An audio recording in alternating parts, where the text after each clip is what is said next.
स्वागत है आप सबका न्यूज़ पर यूज़ में। आज हम आपकी मुलाकात करवाने जा रहे हैं एक ऐसी कंपनी से जिससे आपकी मुलाकात पहले कभी हुई नहीं, और ऐसी कंपनी से करवा रहे हैं जो लिस्टेड भी नहीं है। फिर भी आप सोच रहे होंगे कि इस कंपनी से हम आपकी मुलाकात क्यों करवा रहे हैं। तो पहले मैं आपको कंपनी का नाम और पूरा डिस्क्रिप्शन बता दूं, उसके बाद मैं आपको बताऊंगा कि क्यों मुलाकात करवाने जा रहे हैं। आपके लिए बेहद काम की और बेहद इंटरेस्टिंग है। कंपनी का नाम है ONDC।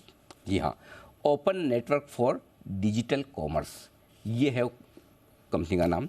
दिसंबर 2021 में से सेक्शन 8 कंपनी के तौर पर गठन किया गया था। क्वालिटी काउंसिल ऑफ इंडिया और प्रोटीन ईगोव टेक्नोलॉजीज इसके फाउंडर मेंबर्स हैं। ONDC में जिन जिन कंपनियों ने निवेश किया वो नाम आप सारे जानते पहचानते हैं, मसलन BSE, NSE, axis bank, HDFC bank, CDSL, SBI, ये सारे इस कंपनी में इन्वेस्टर्स हैं। अब इस कंपनी की कमान जिनके हाथ में है, मैं उनसे आपका परिचय करवा दूं। टी कोशी साहब हमारे साथ कार्यक्रम में शामिल हो रहे हैं। कोशी साहब IIM बेंगलोर के छात्र रहे हैं। NSDL की जो फाउंडर टीम थी उसके मेंबर भी कोशी साहब रहे हैं, और देश की UID प्रोजेक्ट समेत अंतर्राष्ट्रीय स्तर पर कंसल्टिंग प्रोजेक्ट्स में सर की बड़ी भूमिका है, और देश में डिजिटल ट्रांसफॉर्मेशन से जुड़े हुए सारे अहम प्रोजेक्ट्स शुरुआत करने में सर का बड़ा रोल रहा है। साथ ही पेंशन सिस्टम्स में जो बदलाव, टैक्स इन्फॉर्मेशन नेटवर्क और GST लागू करने के लिए जो इंफॉर्मेशन टेक्नोलॉजी की जो स्ट्रेटेजी बनाने का काम था, उसमें भी कोशी साहब का बड़ा योगदान है, और आप सेबी के सदस्य के तौर पर भी रह चुके हैं। ये सारा अनुभव रखने के बाद सर ने ONDC का काम संभाला है। आज ONDC सुर्खियों में इसलिए है कि कई सारी ई-कॉमर्स कंपनियां जैसे कि फ्लिपकार्ट, अमेज़ॉन, ये सारी कंपनियां हैं जिन पर आप ऑर्डर प्लेस करते हैं। कई सारी ऑनलाइन फूड और ग्रोसरी डिलीवरी कंपनियां हैं जैसे कि जोमेटो, स्विगी वगैरह, जहां पर आप खाने पीने के ग्रोसरी के ऑर्डर देते हैं। इनके कंपटीशन में ONDC उतर रहा है। तो एक बार ज़रा समझा जाए कोशी साहब से कि क्या एग्जैक्टली प्लान है ONDC के। सर बहुत बहुत स्वागत है आपका, धन्यवाद सर हमें समय देने के लिए। अगर आप हिंदी में कंफर्टेबल हैं हिंदी में जवाब दें, इंग्लिश में कंफर्टेबल है इंग्लिश में, और अगर आप मेरा सवाल न समझ पाएँ तो प्लीज़ मुझे बताइएगा, मैं इंग्लिश में आपसे सवाल रिपीट करूँगा।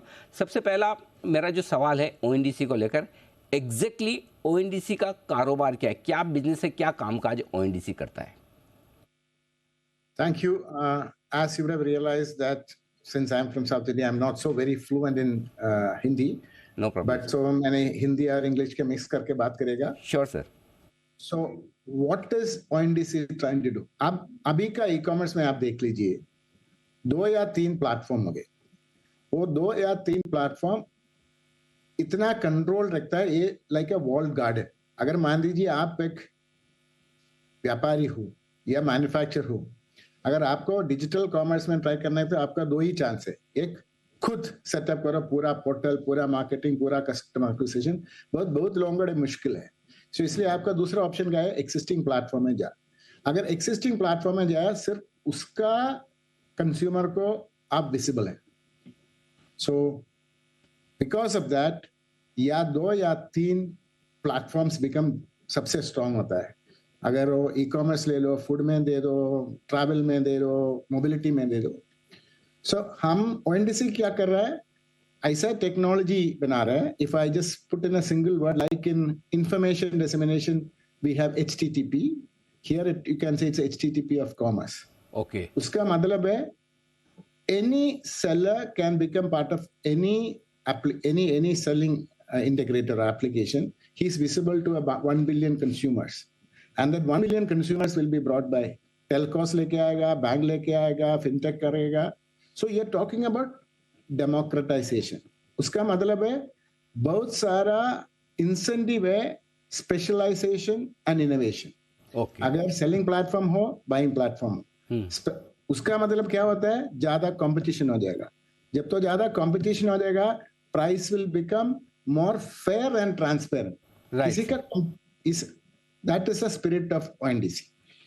तो if I understand it correctly sir, ONDC एक प्लेटफॉर्म है, मार्केट प्लेस है, जहाँ पर 1 बिलियन से ज़्यादा आपके पास कस्टमर्स हैं, और जो भी सेलर्स हैं जिनके पास सर्विसेज हैं या प्रोडक्ट्स हैं वो सेल करना चाहते हैं, वो आपके प्लेटफॉर्म पर आकर अपनी सर्विसेज ऑफर कर सकते हैं. Right sir? एक छोटा करेक्शन है भाई साहब जी, ये प्लेटफॉर्म नहीं है, नेटवर्क है. उसके मतलब में बहुत सारा प्लेटफॉर्म पूरा इंटरकनेक्ट हो जाएगा. जैसे बहुत सारा वेबसाइट इंटरकनेक्टेड है, ठीक बात है। अब सर जो बड़ी पिछले हफ्ते 10 दिन से चर्चाएं चल रही, जब से ओएनडीसी ने बड़े लेवल पर ये शुरू किया है कि अब आप भी सारी वो सर्विसेज देंगे जो दूसरी ई कॉमर्स कंपनीज दे रही थी, like grocery sale, food related services और maybe shopping and everything. क्या वाकई में एक बड़ा कंपटीशन बाकी ई कॉमर्स कंपनियों के लिए आने वाला है, और क्या आप इस कंपटीशन को बहुत ज़्यादा मतलब उनके लिए मुश्किल वाला मामला होने वाला है? ना, जैसे हमने एक्सप्लेन किया, ये ओपन नेटवर्क में सब सेक्टर्स आ सकता है। अगर फूड आ सकता है या मोबिलिटी आ सकता है या फैशन आ सकता है, सब कुछ आ सकता है। सो हर लोग जो आते हैं, बड़ा या छोटा, एक रूल से बिहेव करना पड़ेगा। Transparent rule, making everybody interoperable मतलब मैंने आपको समझाया, अगर एक ही प्लेटफॉर्म में आप सेलर होगा, सब प्लेटफॉर्म का बायर से विजिबल होना चाहिए। एक ही प्लेटफॉर्म का बायर हो, सब सेलर को विजिबल होना चाहिए। उसका मतलब है अभी अडॉप्शन बहुत ज्यादा हो जाएगा। आजकल ई कॉमर्स का अडॉप्शन कितना 6-7% है, सेलर का शायद 2-3% है। ये मान पूरा अडॉप्शन जितना बढ़ जाएगा, जैसे आपको पता, आपने देखे होंगे यूपीए से क्या हो गया, अडॉप्शन एकदम बढ़ जाएगा। सो हमारा यही इच्छा भी है, कॉन्फिडेंस भी है। अगर बेटा अभी जो है उसको भी इसमें ज्वाइन कर सकते हैं, अगर नहीं ज्वाइन, सेम रूल में everybody will be treated equally. Okay. So that way it is giving more competition.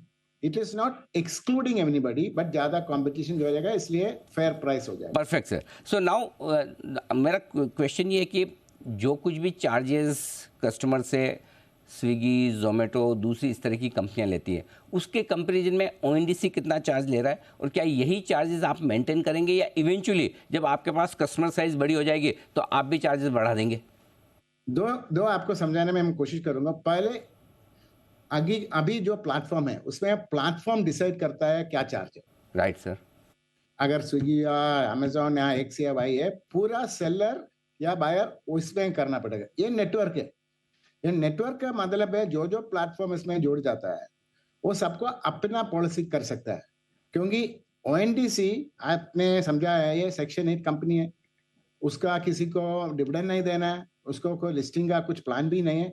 उसका मतलब है सिर्फ जो ऑपरेटिंग कॉस्ट मेंटेन करना, इतना सबसे अभी तो फ्री है, इवेंचुअली थोड़ा एकदम कम ही करते हैं, क्योंकि there is no central system platform, कुछ भी हम चढ़ाने का जरूरत नहीं। So different sellers will be able to have their own schemes. Today a manufacturer cannot have his scheme in the existing platform, or a seller or a vyapari. Tomorrow ये change हो जाएगा. So like in the physical market, it will become truly democratic. So that is a big difference. Question sir ये भी बताएं कि क्या आप seller से या बायर से किसी तरह का, बायर से तो नहीं आपने बता दिया, सेलर से आप किसी तरह का कोई चार्जेस लेते हैं, या फिर जब आप टॉप प्रेफरेंसेस में जो दिखाते हैं तो उसके लिए कोई चार्जेस आप सेलर से लेते हैं? अगर कोई इसे there is no top preference, nothing दिखाता है, क्योंकि हम सेलर से अभी कुछ नहीं लेते हैं। Eventually long term there will be some very very moderate charges to make ONDC a self sustaining entity.